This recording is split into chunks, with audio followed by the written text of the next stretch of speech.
रूस के रक्षा मंत्रालय की तरफ से भी यह खबर आ गई है।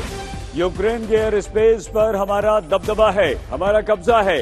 रूस के रक्षा मंत्री ने यह कहा है कि यूक्रेन के एयर स्पेस पर यानी कि उसके आसमान पर हमारा पूरा का पूरा कब्जा है। दोनों तरफ से बातचीत की टेबल पर बैठने के बाद एक तरफ चल रही है बातचीत, दूसरी तरफ दावे पर दावे हो रहे हैं।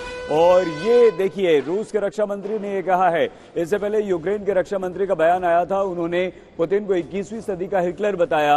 और हिटलर बताने के बाद रूस के रक्षा मंत्रालय ने यह कह दिया कि हमारे यूक्रेन के एयर स्पेस पर तो हमारा दबदबा है, कीव पर तो हमने कब्जा कर लिया है, वो पूरा एयर स्पेस हमारे साथ है, हमारे कब्जे में है।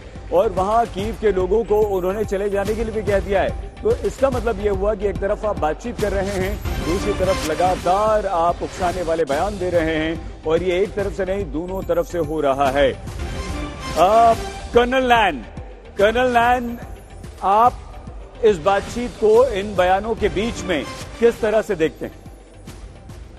देखिए सही जी, जो वार्तालाप शर्तों पे रखी गई हो, जैसे कि बेलारूस से कहा गया कि आप रूस में अगर हिस्सा नहीं लेंगे तो हम बेलारूस के बॉर्डर पे आकर के हमारा डेलीगेशन आएगा और मीटिंग करेगा। जेलेंस्की द्वारा बात कही गई थी, जो राष्ट्रपति है यूक्रेन के।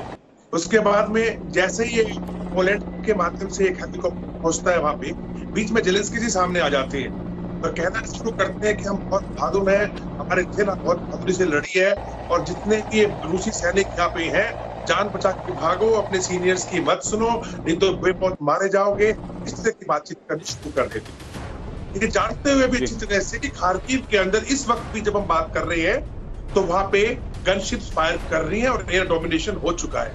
मैं समझता हूँ कि ब्राजील के प्रेसिडेंट ने आज सुबह यूक्रेन ने जो है अपना जेलेंस्की के रूप में एक कॉमेडियन सत्ता पे बैठा रखा। ये नहीं समझ रहे हैं कि क्या गेम यूएस खेल रहा है, क्या नेटो कंट्रीज खेल रही हैं, और क्या पूरा का पूरा यूरोपियन यूनियन के साथ गेम खेल रहा है।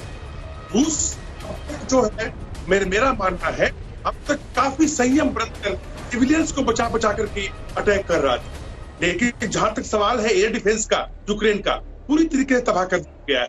जहां तक सवाल है एयरफील्ड्स का, इनके फाइटर एयरक्राफ्ट का, सैकड़ों में थे, कौन सा हवा में उड़ रहा है जी। और जहां तक सवाल है रूसी सेना के अंदर बार बार कैजुअलिटीज आना, चाहे वो टैंक्स की हो, चाहे उनके ब्रिजेस की हो।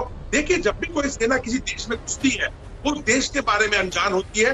उस देश, जिस देश पे अटैक हो रहा है, उसकी सेना को चप्पे चप्पे का पता होता है, और वो पहले से घात लगा करके इनका इंतजार कर रहे होते हैं। तो लाजिम सी बात है, पहला अटैक रूस की सेना को झेलना पड़ेगा, कैजुअलिटी ज्यादा होंगी। पर एक बार वो फायर ओपन हो गया, एक बार वो नजर में आ गए, तो जो सेना हर तरीके से ताकतवर है, जहां पे यूक्रेन उनके सामने कहीं ठहरता तक नहीं, ये बड़े बड़बोलेपन करके मैं समझता हूं कि यूक्रेन की जो जनता है उसके लिए सही नहीं है।